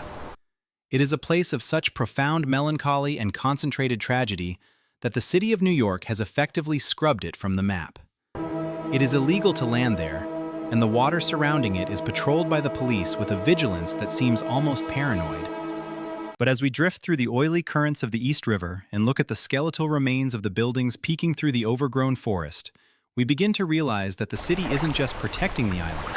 They are protecting us from the memories that are buried there. This is the island of the outcasts, the final home of the infectious, and the site of one of the greatest maritime disasters in human history. The story of North Brother Island is the story of how a growing civilization deals with the people it no longer wants to see. In the late 19th century, New York was a city bursting at the seams, a chaotic melting pot of immigrants and industry. But with that growth came the shadow of the plague. Smallpox, typhus, cholera, and tuberculosis were tearing through the crowded tenements, and the city needed a place to hide the sick. They chose North Brother. They built the Riverside Hospital, a massive, grim complex designed to be a lazaretto, a quarantine station where the infectious could be isolated from the healthy. Personally, I find the concept of this isolation to be deeply tragic. To be sent to North Brother was to be told that you were a biological threat to your own family. You were rowed across the river, often against your will, and placed in a ward where the only thing you could see was the skyline of a city that had rejected you. For thousands of individuals, that view was the last thing they ever saw. The island's most famous resident was a woman whose name has become a synonym for disaster, Mary Mallon, better known to history as Typhoid Mary. She was a healthy carrier of typhoid fever, a woman who showed no symptoms herself, but who left a trail of death wherever she worked as a cook. When the health authorities finally tracked her down, they didn't just treat her, they exiled her. Mary was imprisoned on North Brother Island for a total of nearly 3 decades. She lived in a small, lonely cottage on the grounds of the hospital, a woman who spent her days reading and looking across the water at the freedom she was denied. She died there in 1938, a prisoner of her own biology. I often think about the psychological toll of being the most hated woman in America, confined to a small rock in the middle of a river, knowing that your very presence is considered a weapon. Mary Mallon is the ghost of North Brother, a symbol of the thin line between public safety and private cruelty. But the horror of the island isn't limited to the slow, quiet deaths of the diseased. It is also the site of a sudden, violent catastrophe that turned the shores of North Brother into a graveyard. On June 15, 1904, a steamship called the General Slocum was carrying over 1,300 people, mostly women and children, from a German immigrant community on a church outing. As the ship moved through the treacherous waters of the East River near North Brother, a fire broke out. The ship was a floating tinderbox filled with rotted life jackets and rusted fire equipment. In a matter of minutes, the vessel became a raging inferno. The captain, in a moment of disastrous judgment, decided to beach the ship on North Brother Island instead of bringing it to the nearby mainland. As the burning ship hit the rocks, hundreds of people leaped into the churning deep water. But they couldn't swim, and their heavy wool clothing pulled them under. Over 1,000 people drowned or burned to death in full view of the hospital staff who rushed to the shore to help. For days afterward, the beaches of North Brother were covered in the bodies of children. It remains the deadliest day in New York City history, prior to the events of September 11, 2001. Following the closure of the hospital and the end of the quarantine era, the island took on an even darker and more experimental role. In the 1950s, it became a rehabilitation center for adolescent drug addicts. This was a time when heroin was beginning to ravage the city, and North Brother was seen as the perfect fortress to keep young users away from their dealers. The treatment was brutal. Addicts were often locked in rooms to go through withdrawal cold turkey, their screams echoing through the same halls where the plague victims had once moaned. The program was a total failure, riddled with corruption and high relapse rates, and it was finally shut down in 1963. When the last boat left the island that year, the city simply turned off the lights and walked away. They didn't demolish the buildings. They didn't clean up the records. They just let the forest take it back. Today, North Brother Island is a forbidden forest of concrete and ivy. Because it has been abandoned for 60 years, the transformation is staggering. The trees have grown through the roofs of the hospitals. The ivy has encased the dormitories like a green shroud. There are rooms where the floor is covered in rusted bed frames and shattered medicine bottles. In the old morgue, the marble slabs where the Slocum victims were laid out are still there, cold and indifferent. It is a place of involuntary parkland, where nature is actively digesting the architectural mistakes of the past. The city now designates it as a bird sanctuary, specifically for the black-crowned night heron, which uses the ruins as a protected nesting ground. It is an incredible irony. The island that was once used to isolate the unclean humans is now used to protect endangered birds. Walking through the ruins of North Brother, if you can somehow evade the harbor police, is an experience in sensory overload. The air is heavy with the smell of damp earth and decaying wood. The silence is broken only by the cawing of birds and the distant muffled roar of the city. You are in the middle of 8 million people, yet you are utterly alone. My personal take on North Brother is that it serves as the unconscious mind of New York City.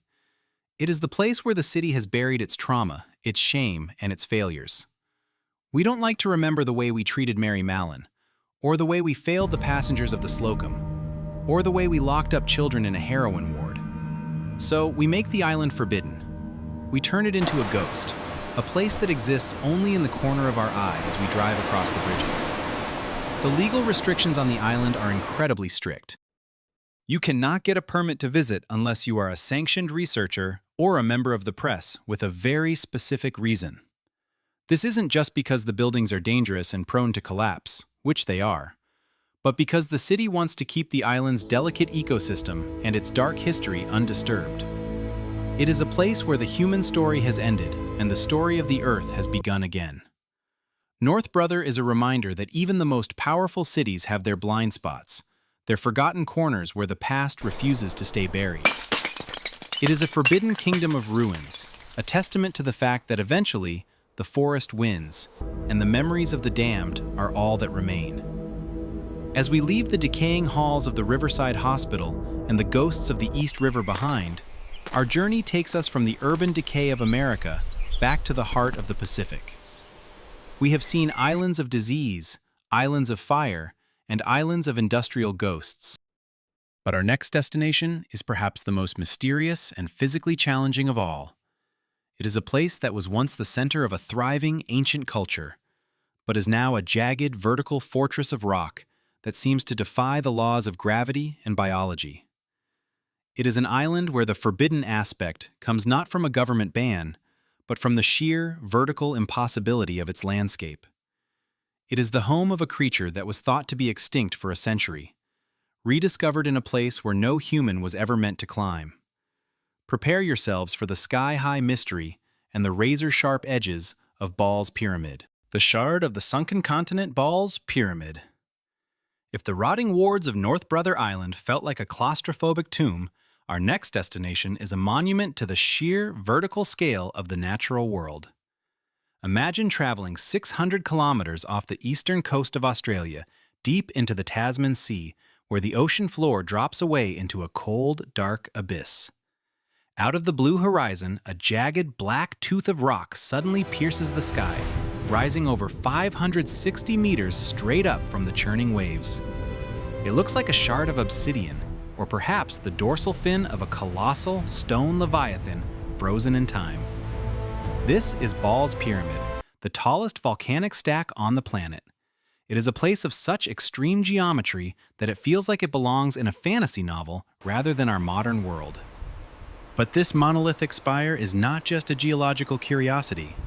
It is a forbidden fortress of biology, a place where a creature thought to be extinct for a century was found hiding in the most unlikely sanctuary imaginable. Before we scale these razor-sharp cliffs and uncover the mystery of the land lobster, make sure you are following our journey closely, as we are entering a realm where the laws of survival are pushed to their absolute breaking point. Geologically, Ball's Pyramid is a ghost. It is the last visible remnant of a shield volcano that formed about 7 million years ago. But more importantly, it is one of the few pieces of Zealandia, the sunken eighth continent, that still dares to peek above the surface of the sea. Over millions of years, the relentless pounding of the Pacific has eroded the volcano until only this central, hardened plug remains. Personally, I find the sight of it to be deeply intimidating. It has no beaches, no harbors, and no flat ground. It is a vertical world where every square inch is a struggle against gravity. For decades, the Australian government has placed a strict ban on landing here. You cannot step onto the rock without a special permit from the Lord Howe Island Board, and those permits are almost never granted to anyone but high-level scientific researchers. The ban isn't just because the climb is a death-defying feat of endurance. It is because the rock holds one of the rarest treasures of the natural world. The mystery of Ball's Pyramid is inextricably linked to a tragedy that occurred on the nearby Lord Howe Island in the year 1918. A supply ship called the Macombo ran aground on the reefs, and a group of black rats managed to scuttle ashore. In the history of biological disasters, this was one of the swiftest and most devastating. The rats found a paradise with no predators, and they began eating everything in sight. Among their victims was the Lord Howe Island stick insect, a massive, flightless creature that grew to the size of a human hand. These insects, nicknamed land lobsters because of their hard, dark shells and long legs, were once so common that they were used as fish bait by the locals. Within 2 years of the rats' arrival, the land lobsters had vanished. By the year 1930, they were officially declared extinct. The world had lost a unique piece of its prehistoric past, or so everyone thought for nearly 80 years. In the 1960s, a group of brave climbers made an unauthorized ascent of Ball's Pyramid. They didn't find much in the way of life, but they reported something strange: a few dead carcasses of what looked like the extinct stick insects. These reports were dismissed as impossible. How could a flightless, heavy-bodied insect cross 20 kilometers of open ocean and climb a 500-meter vertical cliff? But the legend persisted. In the year 2001, two Australian scientists, Nicholas Carlisle and David Priddell, decided to solve the mystery once and for all. They managed to secure a permit and, under the cover of darkness to avoid the midday heat, they began a grueling climb up the treacherous, crumbling face of the pyramid. I can only imagine the sheer physical and mental strain of that night. They were hanging off a rock in the middle of the ocean, thousands of miles from help, searching for a ghost. At about 150 meters above sea level, they found a single melaleuca bush growing out of a tiny crevice in the vertical cliff. Beneath that bush, in a small patch of soil no bigger than a dinner plate, they found 24 living Lord Howe Island stick insects. It was a biological miracle. The extinct land lobsters had somehow survived the rat apocalypse by finding the one place on Earth where the rats could not follow. They were living on a single bush, drinking the dew that collected on the leaves, and clinging to a vertical wall above a crashing sea. They were the ultimate survivors, a small, dark colony of refugees from a lost world. The rediscovery of the land lobster changed everything for Ball's Pyramid. The island was immediately locked down with even stricter regulations. Scientists eventually returned to carefully remove 4 of the insects to start a breeding program at the Melbourne Zoo. Today, there are thousands of them in captivity, a backup population for a species that came within a few meters of total annihilation. But on the pyramid itself, the original colony still clings to its precarious home. The Australian government keeps the island forbidden to prevent any accidental introduction of invasive species or pathogens. A single stray seed on a climber's boot, or a single mite, could destroy the entire ancestral lineage of these creatures. But the danger of Ball's Pyramid is not just for the insects. It is a nightmare for humans as well. The rock is composed of brittle volcanic basalt that shears away in giant flakes. One wrong handhold, and you are plummeting hundreds of meters into the shark-infested waters below. There are no landing sites, so any boat trying to get close is at the mercy of the massive swells that hammer the base of the spire. Even the most experienced mountaineers look at Ball's Pyramid with a sense of dread. It is a place that feels alien, a lonely finger of stone pointing at the heavens, indifferent to the lives of men. My own take on the pyramid is that it serves as a powerful metaphor for the tenacity of life. It tells us that no matter how much we destroy, nature will always find a crack, a crevice, or a vertical cliff where it can hide and wait for a chance to return. Walking, or rather climbing, on Ball's Pyramid would be a sensory experience of pure vertigo. You would feel the wind howling through the gaps in the rock, smelling the salty spray and the guano of the thousands of seabirds that nest on the upper reaches. You would see the curved horizon of the earth and feel the immense pressure of the surrounding ocean. It is a place of absolute isolation, where the modern world feels like a distant, irrelevant dream. It is a forbidden zone, not because of radiation or war, but because it is a holy site of evolution, a sanctuary for a creature that refused to die. As we move away from the vertical shadows of Ball's Pyramid and the miracle of the land lobster, our journey takes us from the open sea to the heart of the most beautiful city on Earth once again, but this time in the Old World. We are leaving the prehistoric rock of Zealandia and heading to the romantic, sun-drenched coast of France. But don't let the Mediterranean charm fool you. We are going to an island that was once a fortress of secrecy, a place where the air was filled with a different kind of invisible threat, and where the history of human conflict has left a mark that even the French Riviera cannot wash away. Prepare yourselves for the dark, underground secrets and the silent, radioactive legacy of the island of Levant, the place where the sun hides a deadly secret. Our next stop is the forbidden military paradise of Ile du Levant, the dual face of the Mediterranean, Ile du Levant. Imagine you are floating on the shimmering azure waters of the French Riviera. To your north lies the glamour of Saint-Tropez and the bustling ports of Toulon. The air smells of salt, expensive perfume, and the sweet scent of pine trees carried on the Mediterranean breeze. You see a cluster of 3 islands rising from the sea like golden stones dropped by a god. Two of them, Porquerolles and Port Crow, are world-renowned tourist paradises, filled with hikers and sunbathers. But the third island, the easternmost of the group, is something entirely different.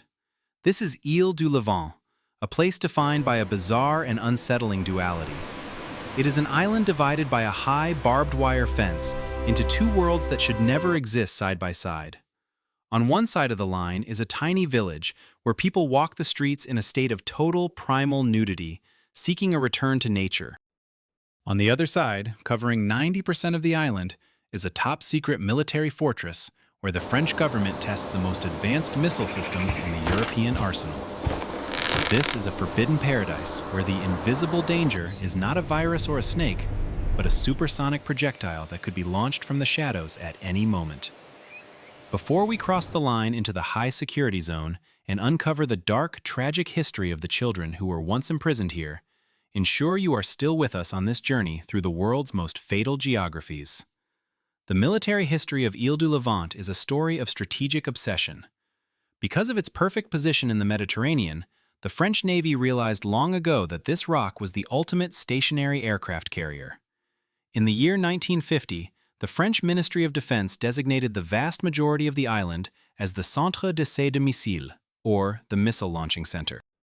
For over 7 decades, this has been the primary site for testing the French military's long-range eyes and claws. It is a technological leviathan hidden behind the scrubland and the cliffs. Access to this 90% of the island is strictly forbidden to any civilian, and I mean strictly. The perimeter is monitored by high-definition cameras, motion sensors, and patrols that do not take kindly to wandering tourists. If you were to accidentally hike past the warning signs, you wouldn't just be met with a fine, you would be entering a live fire zone, where the ground is often vibrating from the force of jet engines, and the sky is filled with the trajectories of experimental weaponry. Personally, I find the juxtaposition of Île du Levant to be one of the most surreal sights on the planet. It is a psychological whiplash. On the small sliver of the island called Heliopolis, established in 1931 by doctors Gaston and André Derville, the philosophy is one of absolute peace and bodily freedom.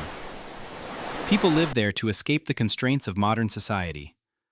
But then, you look up from your glass of wine on a cafe terrace and see a military radar dish spinning on the ridge above you. Or you hear the distant, thunderous roar of a missile being test-fired into the sea. It is a reminder that even in our most natural states, the machinery of war is never far away. It is as if the island is a metaphor for the human condition, vulnerable and naked on one hand, and armed to the teeth on the other. But the forbidden nature of the island hides a much darker and more visceral history than just modern missile tests. Long before the military took over the majority of the land, Île du Levant was the site of a humanitarian horror that the French government spent years trying to forget. In the mid-19th century, the island became home to the agricultural colony of Sainte-Anne, which was, in reality, a brutal prison for children. These were not hardened criminals, but orphans, street urchins, and difficult boys, some as young as 6 years old, sent away from the mainland to be reformed through hard labor. The conditions were nightmarish. The children were forced to clear the rocky land under the scorching sun, fed on nothing but soup and stale bread, and subjected to frequent beatings. Disease and exhaustion claimed the lives of nearly 100 of these boys.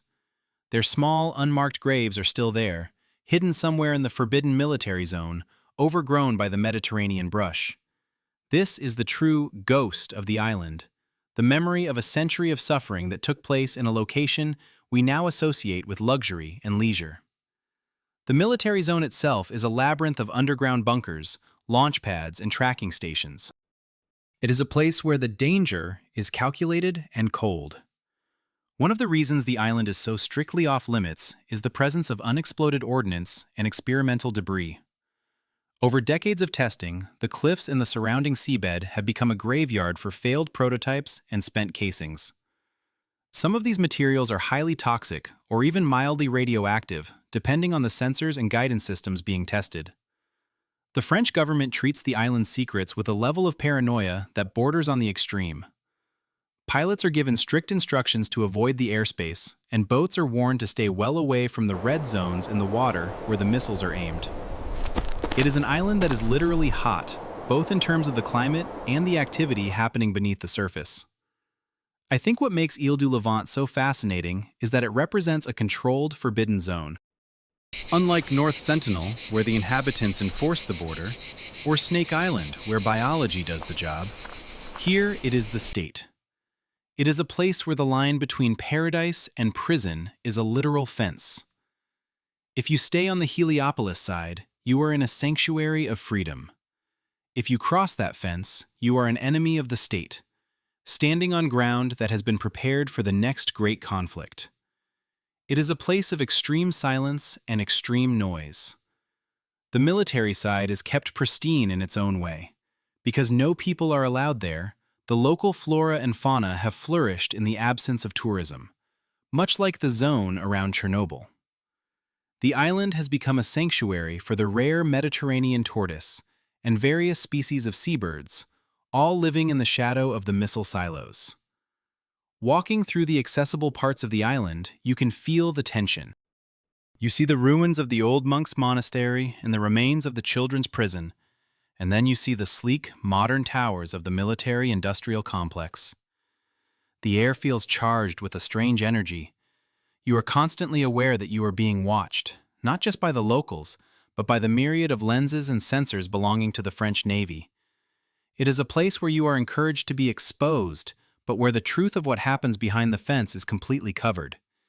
It is the forbidden jewel of the Mediterranean, a place of sun, skin, and secrets.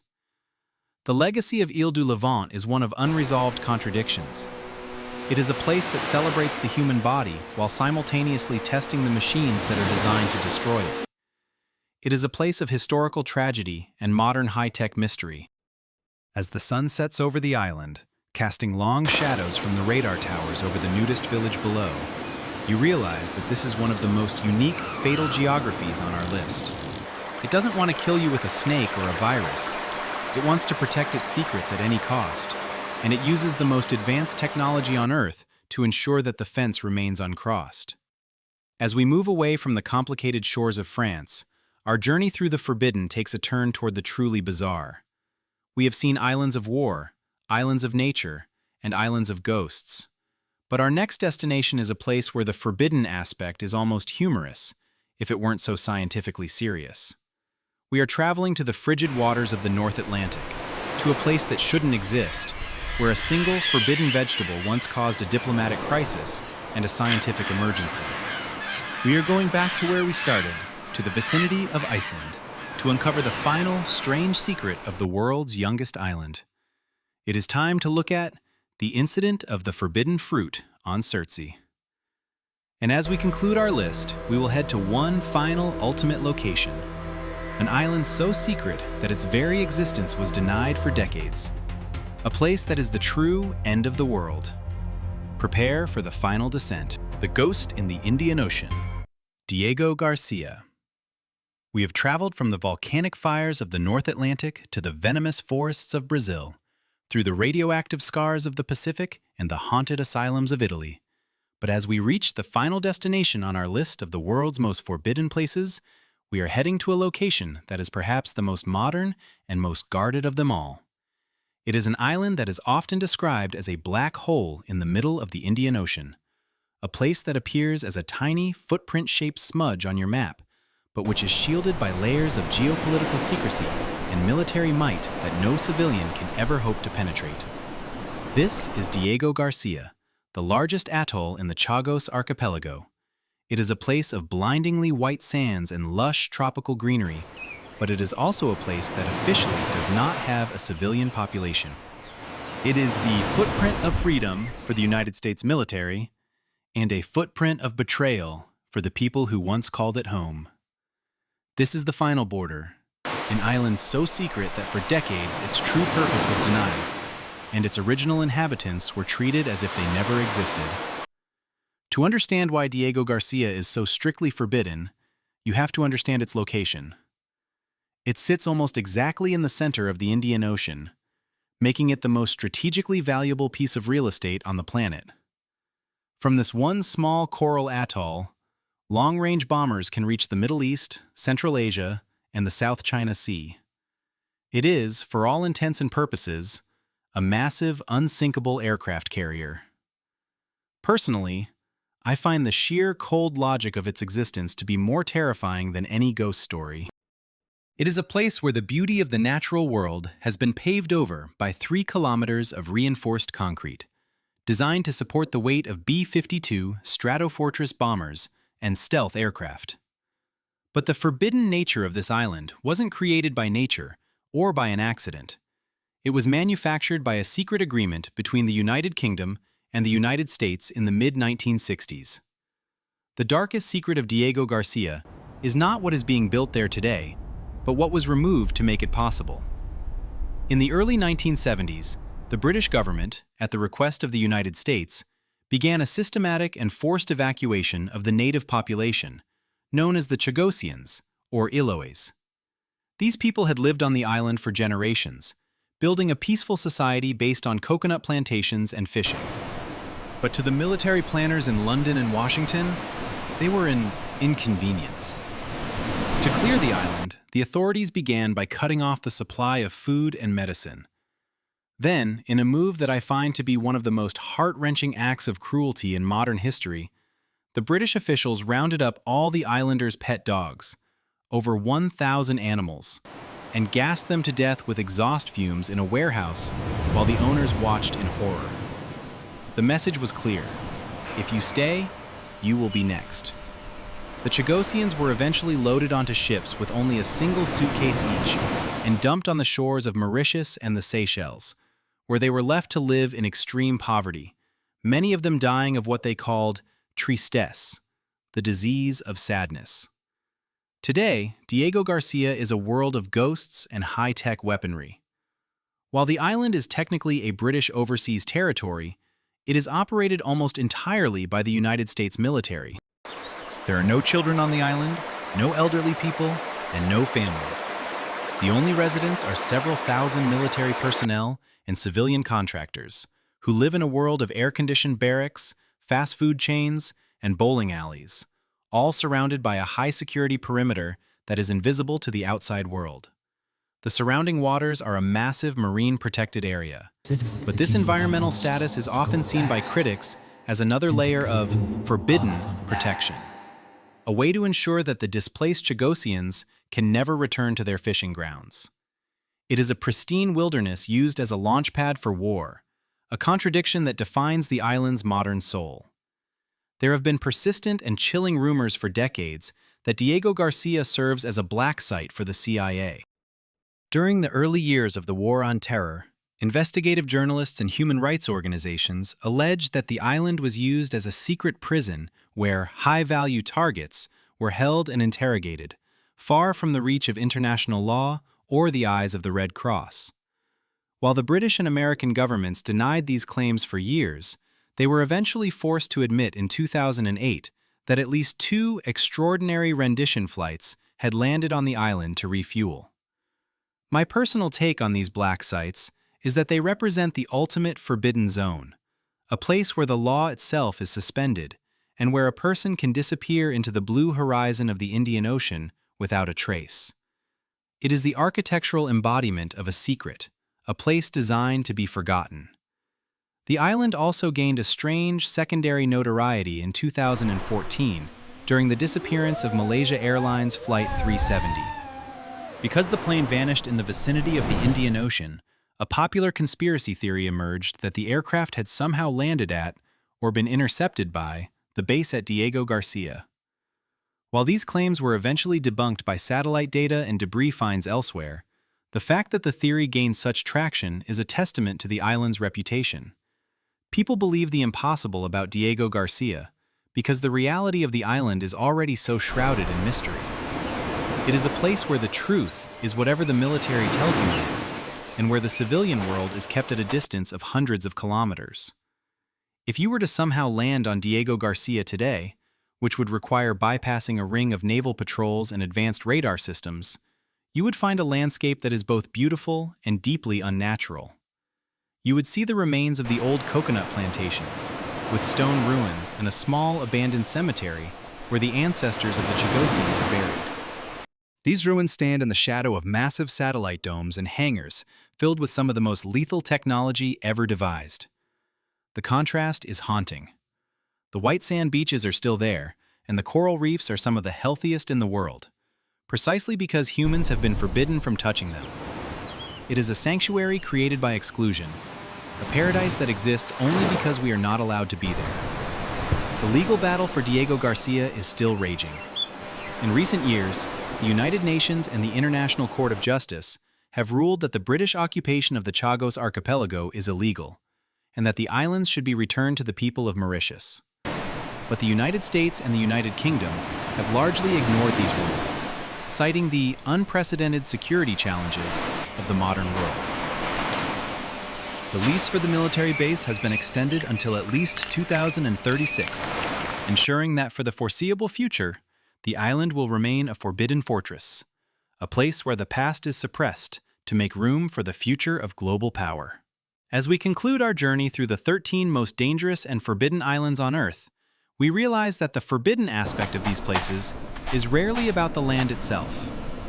Whether it is the venomous snakes of Brazil, the radioactive dust of the Aral Sea, or the military secrets of Diego Garcia, these islands are mirrors. They reflect our fears, our mistakes, our curiosity, and our capacity for both incredible science and profound cruelty. They are places where the human story has hit a wall of nature, a wall of radiation, or a wall of barbed wire. They remind us that for all our maps and satellites, there are still corners of this world that remain dark, and perhaps they should stay that way. Diego Garcia is the final period at the end of a long, dark sentence. It is a place where the air is filled with the sound of jet engines and the ghosts of a displaced people. It is the most secret place on Earth, not because it is hidden, but because it is untouchable. As we leave the Indian Ocean and return to the safety of our familiar world, keep these 13 islands in your mind. They are the guardians of the world's secrets, the places where the no trespassing sign is written in the language of the earth and the law of man. Thank you for joining us on this deep dive into the fatal geography of our planet. The borders are closed, the gates are locked, and the secrets remain buried. Until next time, stay on the safe side of the horizon.